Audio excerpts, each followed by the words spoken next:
Well, we finally made it to the most southerly city in Argentina, Ushuaia. We call it Fin del Mundo, end of the world. Next stop that way is Antarctica, pretty much. Over the next few videos, we're going to be sharing with you some wonderful hikes, taking a ride on an old steam train, and visiting the most southerly post office in the world. Did we talk about the Beagle Channel? And a trip on the Beagle Channel. That's a big trip. We're going to Penguin Island. Yes. Fantastic. Come along with us. Ushuaia, often called the end of the world, holds a magnetic allure for travellers seeking dramatic landscapes, unique experiences, and the gateway to Antarctica. Surrounded by the Andes' rugged peaks, the Beagle Channel's icy waters, and vast expanses of wilderness, this city offers a blend of stunning natural beauty and intriguing history. Its remoteness adds to its charm, promising an escape from the ordinary and a chance to explore a truly unique corner of the world. We based ourselves in a high-rise Airbnb apartment for the first 3 days of our 5-day visit to this area. Not only was it a reasonable price with an underground parking space, but it also gave loads of room and wonderful views across Ushuaia and the Beagle Channel.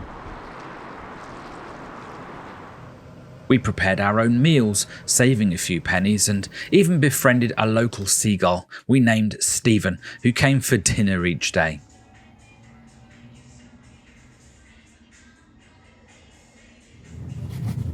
So we have left the city quite early this morning. It's about 7:30. We are on our way to Laguna, Esmeralda.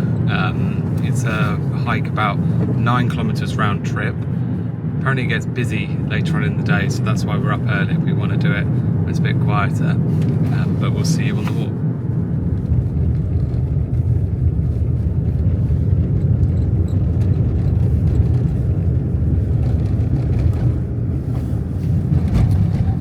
So if you watched Race Across the World, I'm not sure which series it was, but the contestants ended at that hotel, the Green Hotel at the top there, and that's where the winners were announced.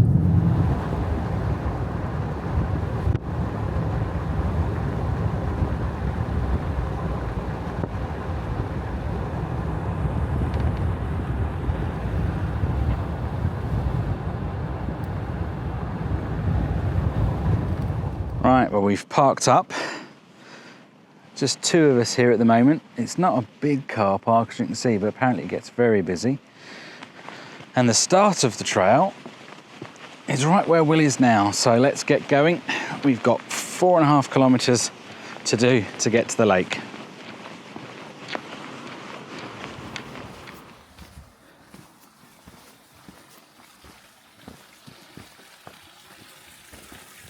This walk is one of the most accessible and free hikes you can do from Ushuaia. It's very well known, and taxis will bring you and pick you up from here, although there is no phone signal, so you do need to set a return time. The journey to the glacial lake unfolds through a diverse tapestry of landscapes. We initially traverse Andean or Lenga forests typical of the Ushuaian region. These native woodlands eventually give way to expansive views of valleys, mountains, and the characteristic peat bogs of Tierra del Fuego. Cool.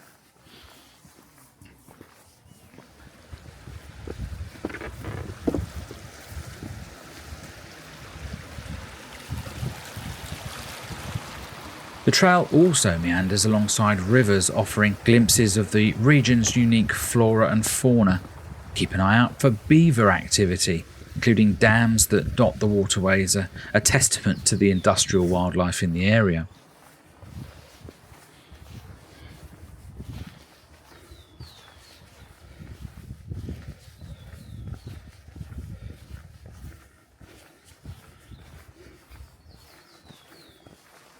The hike is generally considered moderate or intermediate in difficulty, making it suitable for a wide range of fitness levels, although the presence of the muddy terrain and peat moss sections can present a bit of a challenge.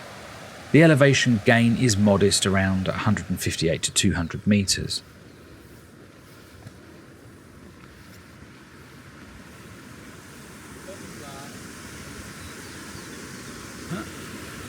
Oh yeah.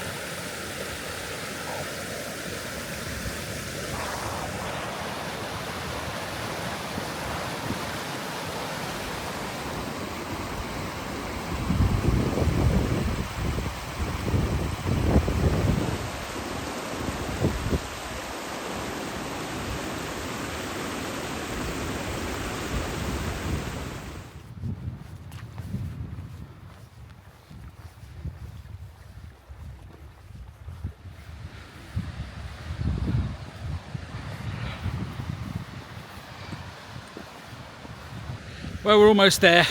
Well, we think we are. There's one last mean bit to get over the top of. So let's do that now.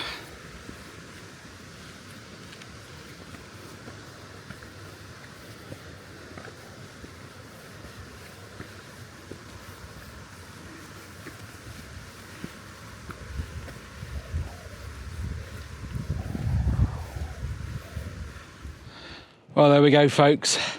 Took us an hour and a half, a little bit steep in the middle, struggling a little bit there, but we have made it to this wonderful lake, and it's been well worth the hiking to get here. The lagoon's striking turquoise colour, a result of glacial sediment, is a visual spectacle and captivates all those that visit, certainly did us. This vibrant hue, particularly notable in the summer, makes it a destination that's very sought after to experience.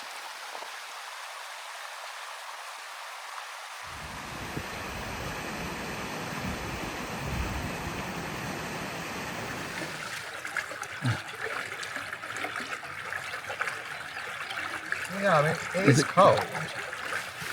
It's not icy. I don't know. Maybe it is. It's pretty cold. So clear, isn't it? Yeah. Beautiful.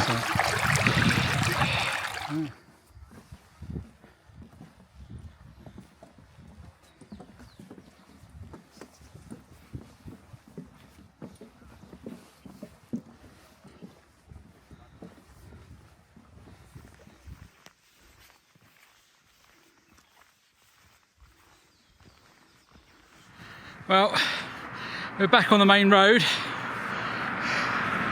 Went a little bit wrong at the end and have come out somewhere slightly different, but we're only about 100 yards from the car park, and it's taken us another hour to get back, so in total just under 3 hours, I think. But quite a challenging walk, but very good at the same time. Right, let's get some water and head off somewhere else.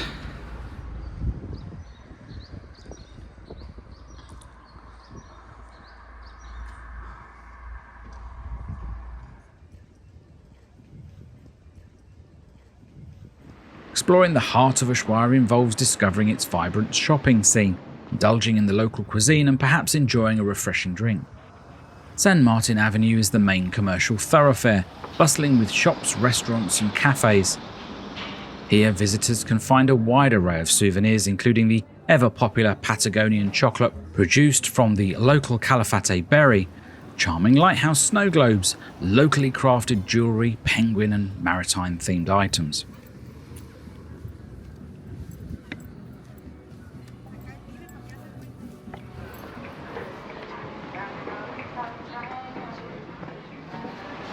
When it comes to food, Ushuaia offers a taste of Patagonia's unique flavours. Local specialties include succulent king crab, although we didn't have a taste for it.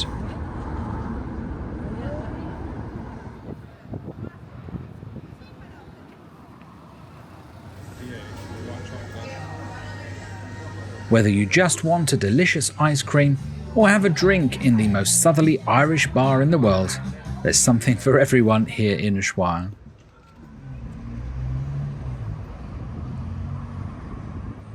We noticed these old London buses, now painted blue, that have made their way to Ushuaia. They are used as a city tour bus, taking a 15-kilometre loop around the city, highlighting the scenery and attractions in about an hour and 15 minutes.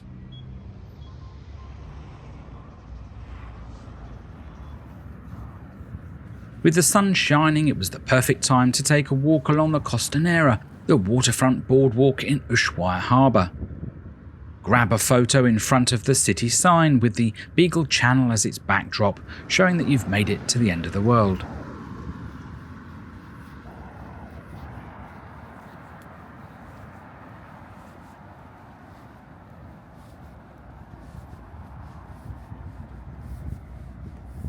You'll see a variety of vessels in the harbour, many of which are plush cruises taking passengers across the infamous Drake Passage on an unforgettable Antarctic adventure.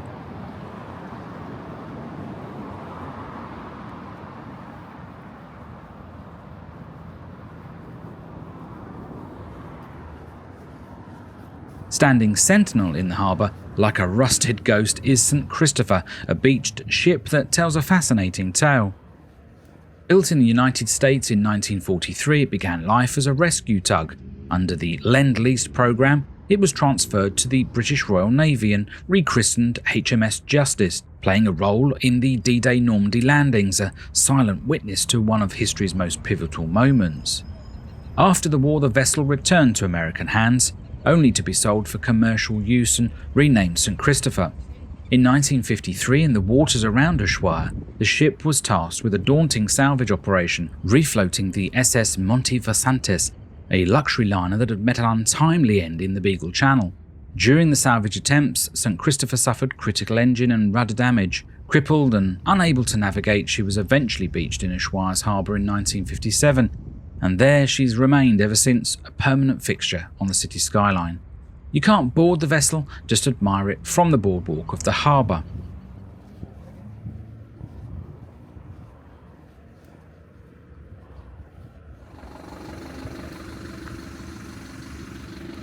Further along, you'll eventually arrive at the actual port, and here are several colourful huts where you can book all sorts of boat trips.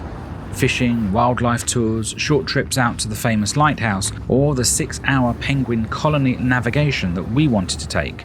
We actually booked online a few days back, and we're going with the company behind us. I'll put the details on the screen now.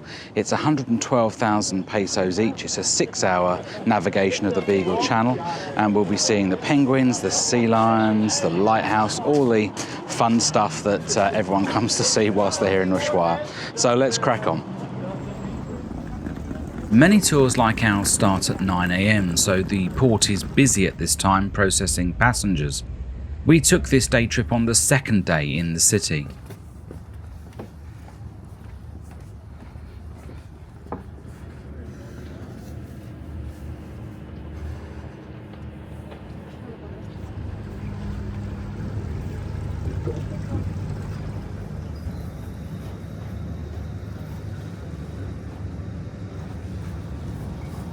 Setting sail into the iconic Beagle Channel, our route on the waterway is dictated by the separation of borders between Argentina and Chile, which is right down the middle of the channel.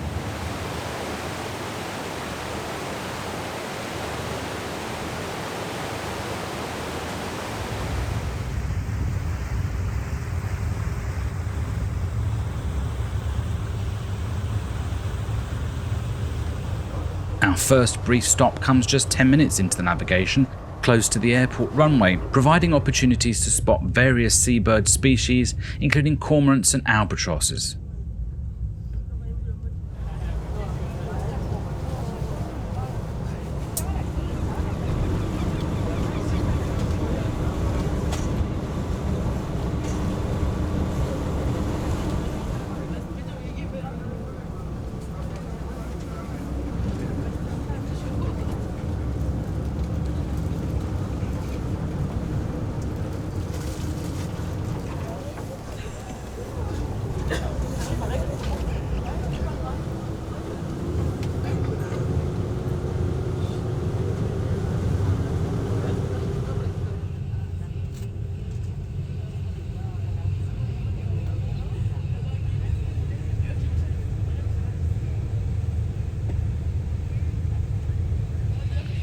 Our next stop was at Sea Lion Island, but the sea lions were nowhere to be seen. We were assured by the crew that they're just having a little holiday at the lighthouse, which we're navigating to now.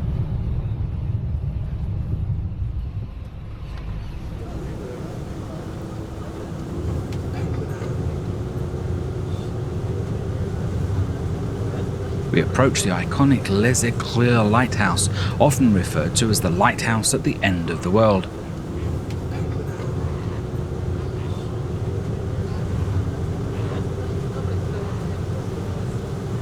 Jules Verne wrote a novel entitled The Lighthouse at the End of the World, and it's a common misconception that it's this lighthouse that inspired his work. However, it's another lighthouse at Isla de los Estados, further east, that he's referring to. The lighthouse is full of playful sea lions basking in the sun.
Ushuaia is definitely disappearing into the distance as we head on to Penguin Island. We've seen the lighthouse and the sea lions. We've got about an hour to carry on before we get to the penguins. So we're just enjoying the scenery right now on this fantastic trip.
Around 2.5 hours after we left the port of Ushuaia, we arrive at our primary destination, Isla Matillo, or Penguin Island, home to a significant colony of Magellanic penguins and a smaller but equally charming population of Gentoo penguins.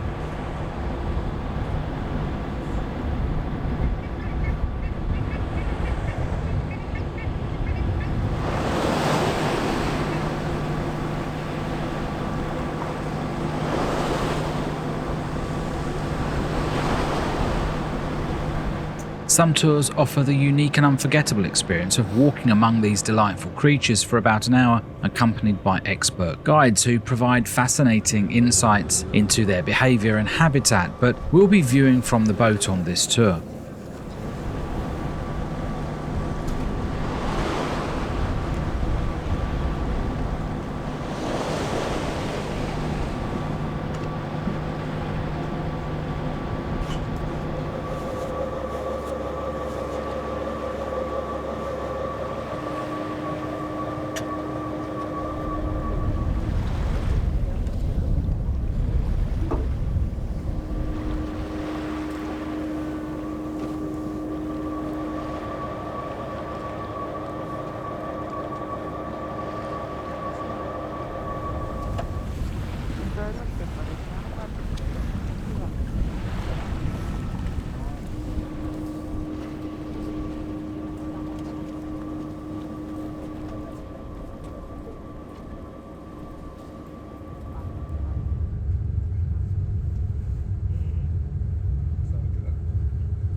Just returning from Penguin Island.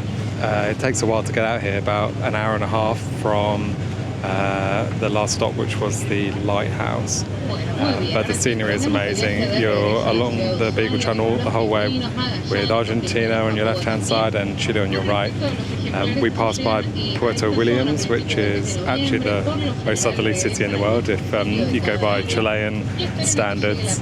But yeah, Penguin Island was very small, but loads of really cute little penguins, maybe like 30 centimetres tall, and they're just playing around on the beach, jumping into the water, few go out fishing, but yeah, really cute to see. Now we are making our way back towards Ushuaia. I think the journey time is probably about 2 hours, 2.5 hours. We're so lucky with the weather. It's blue skies along the whole channel. Just a bit of cloud over the mountains. It's spectacular.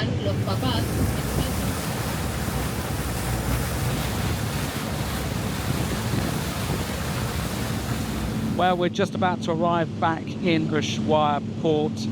Hope you've enjoyed being with us today. It's been fantastic being out on the Beagle Channel. Have you enjoyed it? Yeah, it's been amazing. Yeah. Well, we highly recommend doing this trip if you can. It is a little bit expensive, but it's 6 hours of absolute amazing scenery and nature. So do take that into consideration. Thanks so much for watching. We'll see you again next time on another video, and this is what's coming up. Next time, we take a ride on the train at the end of the world. This scenic journey takes us through the Tierra del Fuego National Park and tells the story of the prisoner's train. This railway was once pivotal in the development of Ushuaia and the harsh penal colony that was set up here. Join us for a ride into the past. Subscribe now so you don't miss it. We'll see you next time. Thanks so much for watching.